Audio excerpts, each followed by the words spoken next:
Hi, everyone. My name is Travis Rector, and I'm a professor at the University of Alaska, University of Alaska Anchorage, and I'm also one of the organizers for a group called Astronomers for Planet Earth. And this session is a Q&A session with Michelle Willebrands from Leiden University and Cecilia Scorza at the University of Munich, who did a webinar for us earlier talking about their project called Pale Blue Dot. And if you haven't watched that video yet, there is a link to it in this if you're not here live. And so the point of this video is to have a Q&A session with Michelle and Cecilia to talk about their project. So thank you both for joining us today. And I want to especially thank Cecilia for joining us because she has COVID right now and is not feeling her best. And so we appreciate you taking the time. And thank you, Julie, for joining us as well. And since it is a pretty small group, we'll see who else comes, but feel free to go ahead and ask questions as you like. I'll go ahead and start. And it's been a little while since we recorded the video for Pale Blue Dot. So I wanted to ask you if you had any updates on the project, what work has been able to move forward during this COVID era, and see what more you've learned from it. Yeah, I like it because I've been working now. Well, we worked in one school with about 80 kids, trying the materials, testing the contents. And well, we were really excited and moved about the reaction of the kids. They really enjoyed it. And I think that the message was for them very clear, the message that they took at home about the pale blue dot. And the activities were done splitting the children in small groups, and some students from the faculty joined me. So we really had the time to go deep inside the contents, showing them of course, the distances from the moon to the Earth, and then going so beyond the solar system model, and they were building their Voyager models and making some pictures until they went beyond Pluto and took the pale blue dot picture. So we talked about also the habitability conditions of the Earth, and we compared each of the planets of the solar system with the Earth in order to them to make them appreciate what we really have as a paradise. Yes. So what were some of the things that the kids said about the experience? Well, after that, they played the reporters and the communicators, and they made some movies. For instance, two little girls, they made a movie about what would happen if the Earth had no moon and the role of the moon. And they emphasized the fact that the moon slowed down the rotation of the Earth, and they were imagining what would be the Earth without the moon rotating very fast, and that day and night would be very short. And then the other were talking about Jupiter attracting a lot of asteroids and protecting the Earth. I think that the link between the Earth and the other planet was done, because in previous programs, we focused on each planet separately, and the children had their favorite planet, but now they were really keeping in mind how does it look like on the Earth and how does it look like on Jupiter. I cannot stand on Jupiter. I would be floating, or I wouldn't see anything. It would be very foggy. So they were just really very creative in the way that they communicated what they have experienced. And we were making some movies out of this experience. So what were some of the things they did in the movies? Yes, well, I already mentioned that they simulated the Earth rotating very fast. And they imagined how would it be to live on Mercury and to be exposed to sunlight and very hot side, and the other side is very cold. They made movies about each planet, but always keeping in mind that the Earth is very special because it has water, it has air to breathe, and if we don't take care of the Earth, it could develop into a Venus with a very high greenhouse effect. And they were working with us one morning, but we noticed that the information that they kept in mind was very clear. And well, we will do a follow-up program with them and try the Pale Blue Dot program in other schools as well. And we are going to Ethiopia with a box now to make a test there. Mm-hmm. So, I mean, one of the things I really love about Pale Blue Dot is how it gives this sense of how fortunate we are that the Earth is the way that it is, right? I mean, that if we didn't have the moon or if we didn't have oceans, we wouldn't be here to talk about it. Do you have a sense of how much the kids are appreciating that? I mean, do they really have a sense of like, wow, this is incredible to think about? Yes.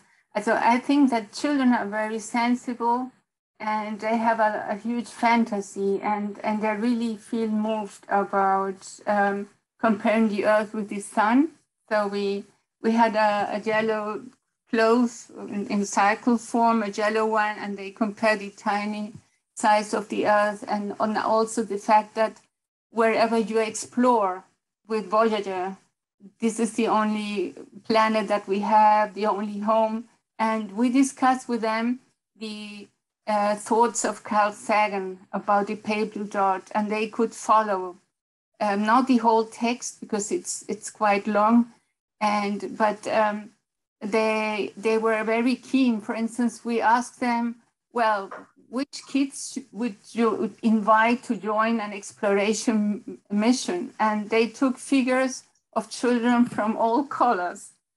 So they were really not focused on their own group because they had a lot of figures to choose, little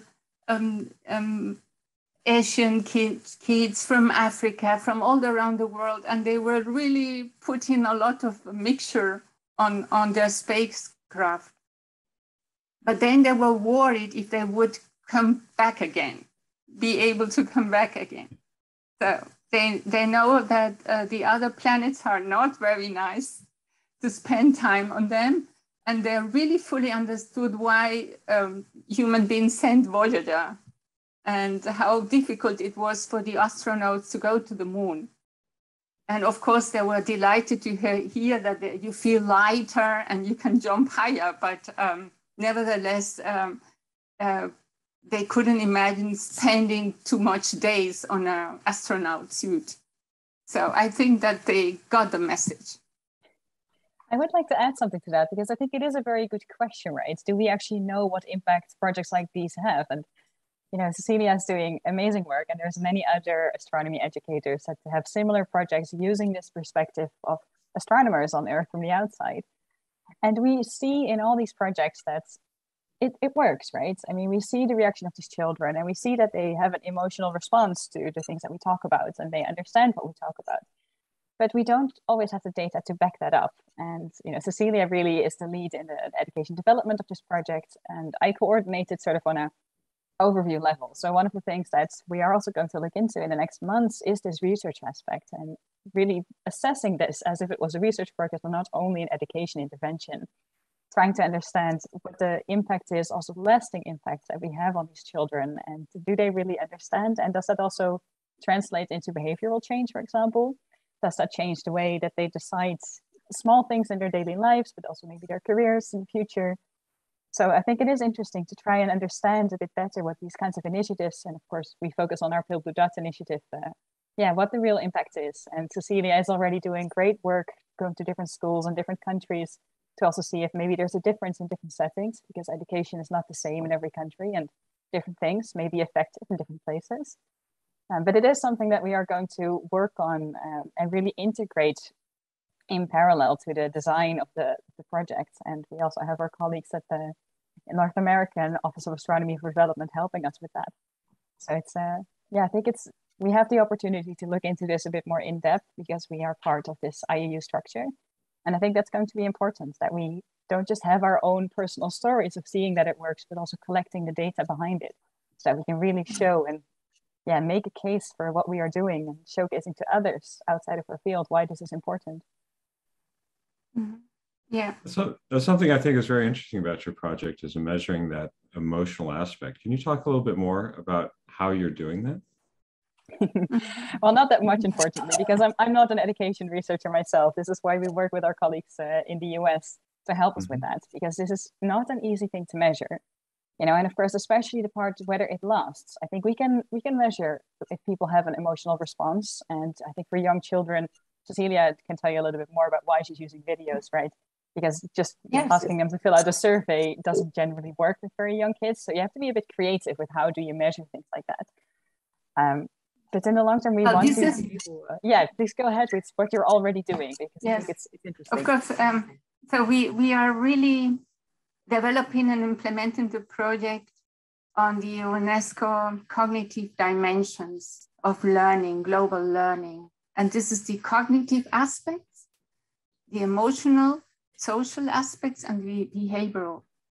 And there is a lot of evaluation tests for the cognitive aspects. This is the normal school. But if you want to evaluate the emotional impact, then you have to use some videos and some interviews. And then you record the expressions that they have on their faces, or how they react and how they communicate. And they are very emotional in communicating. So these are the materials that we need to collect. And also we are planning a booklet, to use a booklet that children will take home together with a backpack. And this will be done with the goal of measuring their communication skills. How much do they tell at home? How much did they take home and tell the symbols, friends, and parents?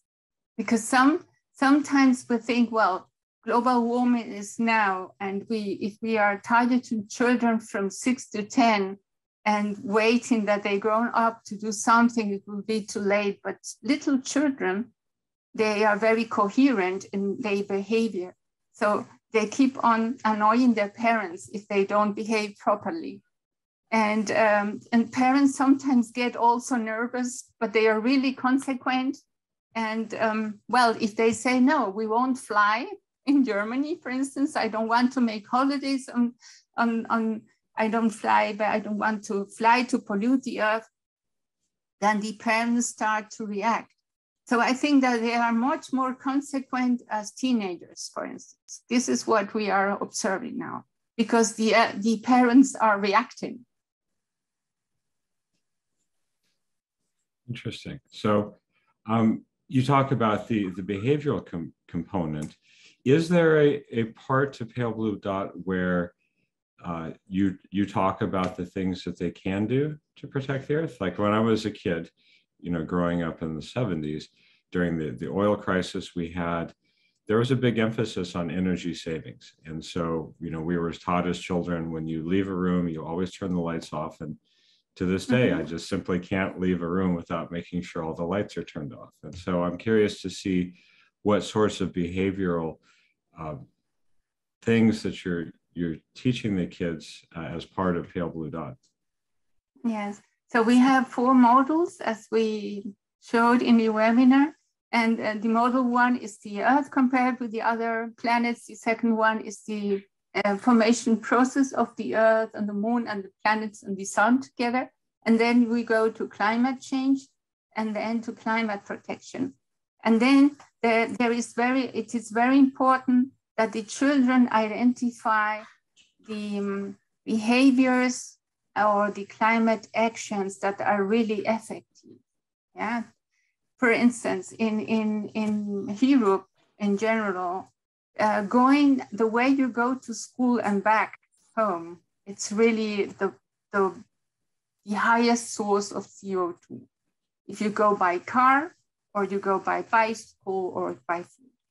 And we have to do this work in each of the countries, of the pilot countries of Pale Blue Dot. Because this will be in Ethiopia, and somehow, I don't know how far the children need to walk or how they transport themselves. But we are trying to make a diagram where the children really see where to act and where their actions could be more effective than other ones. Yes. We had cases of children, they wanted to take their showers in winter with cold water. Well, this has no impact. You can get ill, and the parents were a bit worried. So you really need to make a program where you see the footprints, the CO2 footprints of the schools of their countries in order to be more responsive in a more effective way. Interesting. So I'm curious to learn more about your perspective on the role of advocacy in the work that we do. Many scientists are reluctant to be advocates for solutions. They feel that we should just describe the problem to people and let others decide how to solve it. But here you are helping people to understand the roles that they can play in solving that. So I'm curious to learn more about how you feel about, first off, scientists being advocates, and what are good ways for scientists to be advocates that don't necessarily compromise our role as scientists. Mm-hmm. Yes, I think this is a question that always comes back in science, right? Whenever there's these global issues that become relevant to our fields and to our personal lives as well. And I believe that scientists can and should be advocates, especially if you feel strongly about a topic and you think that it's important and you have some relevant knowledge or expertise to back it up. I think that's a good thing. I think scientists can really bring their own voice to these public discussions, and a trustworthy voice as well in these discussions. But of course, it is sometimes maybe a tricky balance for people to be objective on the one hand as a researcher, but also advocate for something that they're passionate about. But nonetheless, I believe that this is something that we should do. And I think I myself, like I studied astronomy, but I consider myself more of a science communicator. And then I think this advocacy aspect is extremely important. We see that people sometimes don't have the information, but just providing information doesn't always get the point across. It's not just about providing this information, but going in and engaging with the public and really making them part of the science and of the points that you believe in that we think are important to solving these global challenges that we have, including climate change.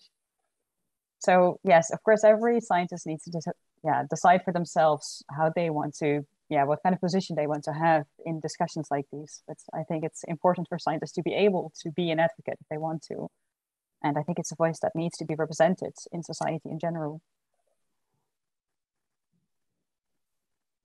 Well, that's a good point, and that is that there's a wide range of advocacy, right? I mean, often when people think of advocacy, they think of things like science rebellion, where people are protesting and marching in the streets, whereas also just simply contacting the leadership in your community, talking about your concern about climate change is a form of advocacy as well. In what you've talked about so far, it sounds like and correct me if I'm wrong, but that the focus maybe has been more on personal actions, like using less energy. Is part of Pale Blue Dot or the work that you do you talk about collective action as far as like transitioning from one energy source to another and that sort of thing? Can you talk more about that? Yes, because the key of a social change resides on the group. Individual persons cannot do anything acting alone.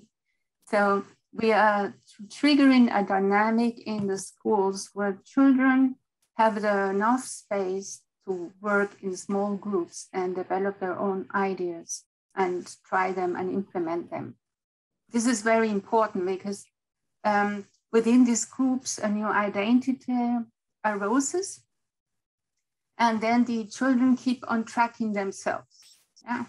For instance, I know about a group that didn't buy anything in a whole year. This is talking about another project. So they decided to not buy clothes and shoes in 1 year because you don't need it. And they went through this process and they were supporting it themselves. So this is already the training to be actors of change outside and where they grow up. Just as Travis learned to shut down the light, they learn at school that being within a group and acting in group is much more effective, and it's more transforming, and it also makes fun to work in groups than alone. So this is one of the elements that we take into account, that is participatory activities. And we try that the teachers, we have not talked about the teachers, that the teachers, they need to stop teaching the traditional way. So if you choose to run the project, it will be 2-3 hours per week where the teachers transform themselves into team research leaders, and they need to guide the research groups and the action groups. So we hope that we break a bit with this very normal traditional way of teaching, where the children are passive learning and the teacher knows everything. So it's part of a program that the teacher learns to say, I don't know that, but let us find it out together. So it has many aspects, and we will have to track this on the long time, 1 year after and 2 years after.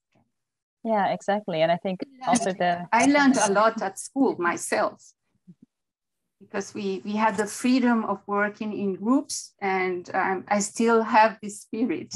So it's with me. Yes, Michelle. Yes, thank you. No, I think you're doing a great job, and I like the approach that you take. And I just wanted to also say that, of course, we have this theory of change behind the project, and also the bigger impact that we wanted to have. And of course, these individual actions and things that the children can do either alone, individually, or in groups, those are, I would consider, sort of the direct outcomes of our training, right? Those are the direct changes that we can measure, that you can see already almost directly after implementing an intervention like this. But of course, we have our idea of the bigger impact that we would like to contribute to with this project, the more intangible, kind of effect that we want to have. And there it's also just about creating this generation of children that is perhaps a bit more conscious, and that where these smaller individual actions now may lead into people that are maybe more actively involved also in their democratic processes. And when they start to learn about, they can vote and understand that not just their individual actions, but also the actions of their societies and companies in their neighborhood, what they have a role to play in climate change, but also more in a broader sense, so that they have this consciousness, and later on will develop the skills to have an active role in participation in their societies. So of course, that is something that we can't measure, right? But I think it is important to us that it's not just this individual things of turning off the light switch, but that we create this generation that has the skills and then the possibilities to really contribute also to society in general when they become older. Yes, and also it is very important to provide the connectivity or connectionness of all what we have and surrounds us. And not only separately about some plants or some animals, but to see the whole picture, how things are connected. And what happens if everything goes dry in a region? Well, there are no seeds, no plants, no animals, or we are lacking now birds because there are no insects. So trying to figure out this change and imagine them and try to see the whole connection. And this is more systemic as compared with the traditional way of splitting subjects and learning small units. that are unconnected in our brain. So we are taking all these aspects into account. Can you describe how you're going to do the longitudinal study? How will you be able to track students over the next year or two to see how the lesson of Pale Blue Dot continues to impact them? Yes, I'm smiling because, of course, this is the big challenge. I think in any project like this, you need to check back up with these students and see what's left of those both cognitive, emotional, but also the behavioral changes made based on your intervention. And this is something where we really rely on the expertise from our colleagues at the Northern American Office of Astronomy for Development. So through these IAU offices, we have the capacity to keep following up with students. I think sometimes it's a bit tricky with projects that once the project ends or the funding ends, that it's difficult to keep coming back to the same group of participants. Through the IAU structure, we do have that opportunity. So that's at least the chance that we have here, where we can really contribute to this knowledge base or the evidence base behind it. But the practical how, this is something where, like I said, we have to rely on the expertise of people who know how to do this, and also to be able to show the causality, because that is something that, to me, it seems like a very big challenge, not just logistically getting back to these people, but being able to say that it was an effect of the thing that you did, and not just any of the other education or things in other parts of their life that they've been through in between.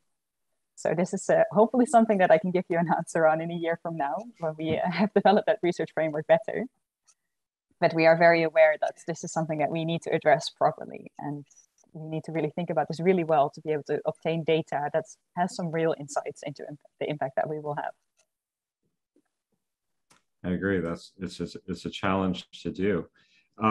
Do you have any thoughts? I mean, from your experience, what are things that astronomers who are watching this video, who are thinking about how they can talk about climate change in their astronomy classes? What are some thoughts or insights that you've gained from the Pale Blue Dot project that will help them? Yeah, well, I think that the story of the Voyager spacecrafts should be told. Looking beyond our eyes, beyond the limits of our eyes, we have been developing telescopes, and there was a time where Schiaparelli was thinking that on Mars there were channels, and people were very crazy about the Martians.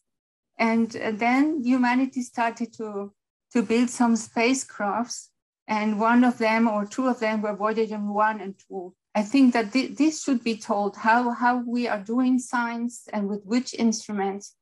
And I was amazed to read from Carl Sagan himself that he had problems to take the picture of the Earth from 6 billion kilometers distance, because the other members of the team thought that it was not relevant for science.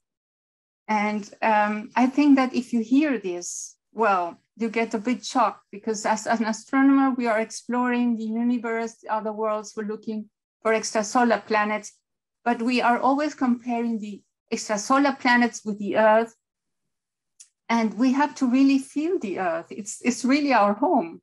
So sometimes what we do is so objective that you don't feel the connectedness anymore. And I think that telling this story about the struggle from Carl Sagan to convince the people from the NASA to just shift the camera again towards the Earth, this is worthy to do. And also when we talk about exoplanets and habitability, it's not only the matter of looking for planets on the habitable zone. No, the Earth has a magnetic field, and it has a moon, and it has plate tectonics. So there are a lot of other characteristics and properties of the Earth that make our planet, well, very, very special. So we really have a lot of chances to talk about the Earth and astronomy, and not only looking outside. That's my opinion. Well, I don't think I have much to add. I think you phrased that really beautifully, and I wholeheartedly agree with this.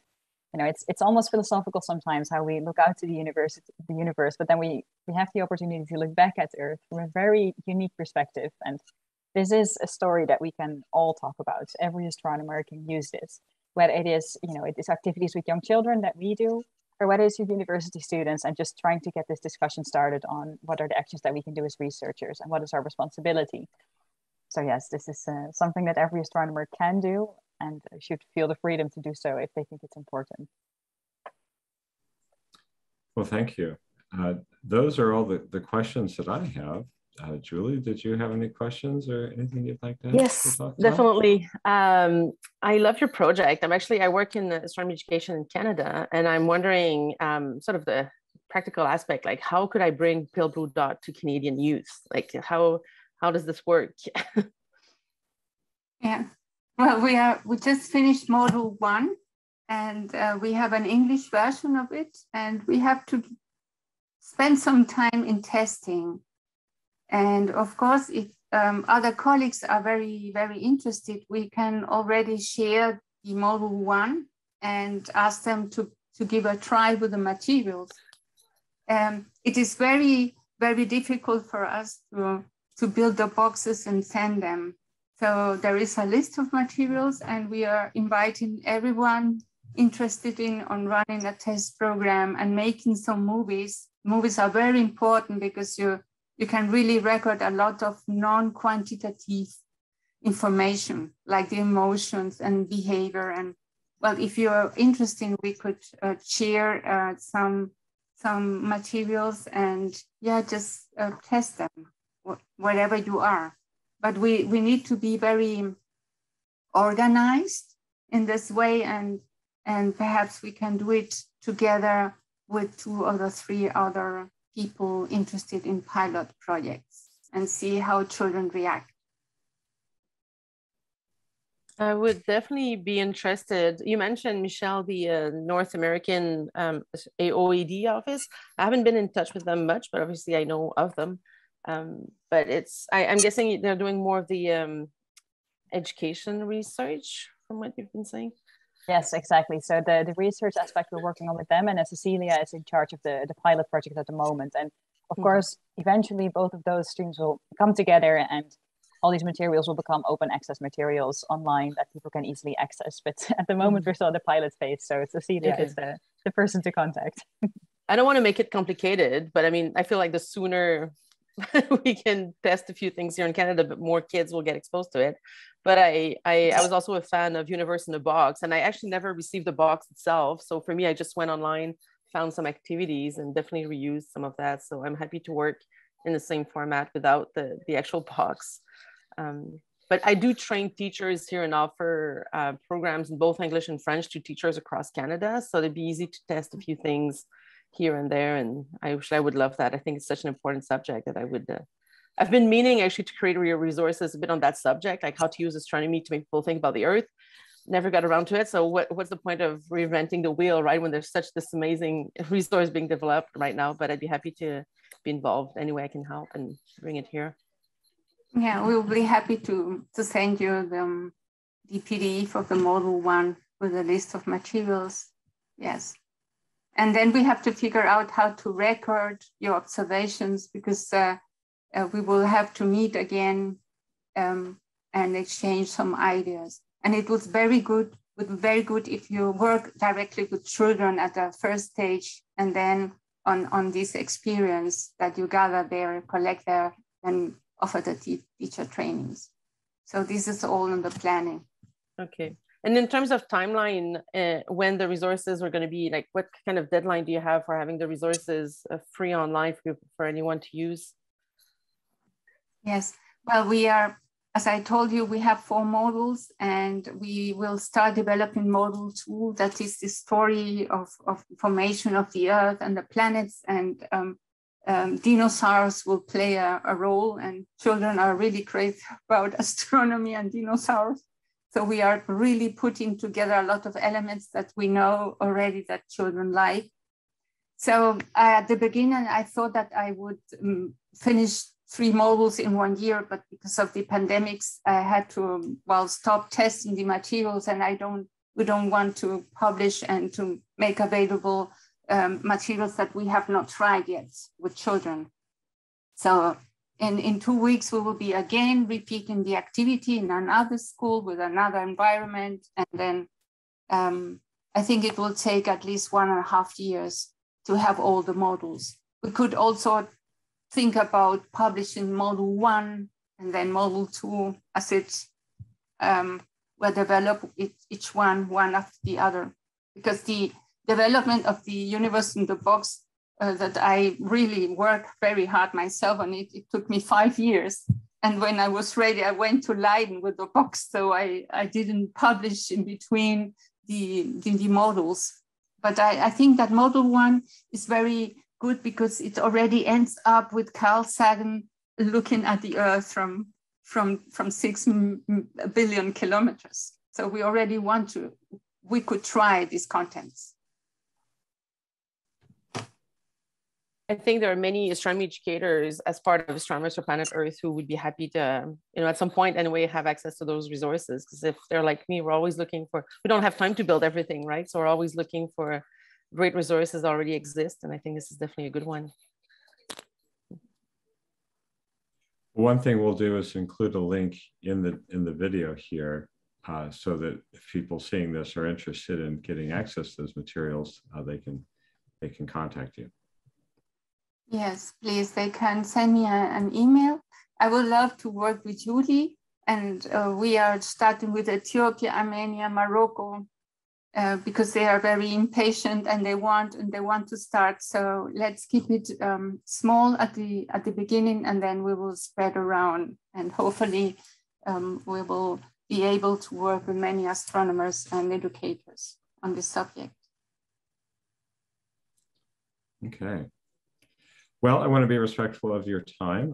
Thank you so much for taking the time to meet with us today. It was really interesting to learn more about the project. And thank you, Julie, for joining us as well. And again, if you're watching this video, there will be a link in the comments describing the project and how you can reach Michelle and Cecilia to learn more.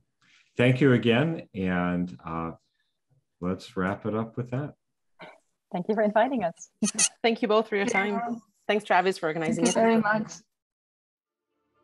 If you're interested in Astronomers for Planet Earth, you can learn more at our website, astronomersforplanet.earth, and on social media as well. If you would like to be notified about future talks and events, please follow and join us.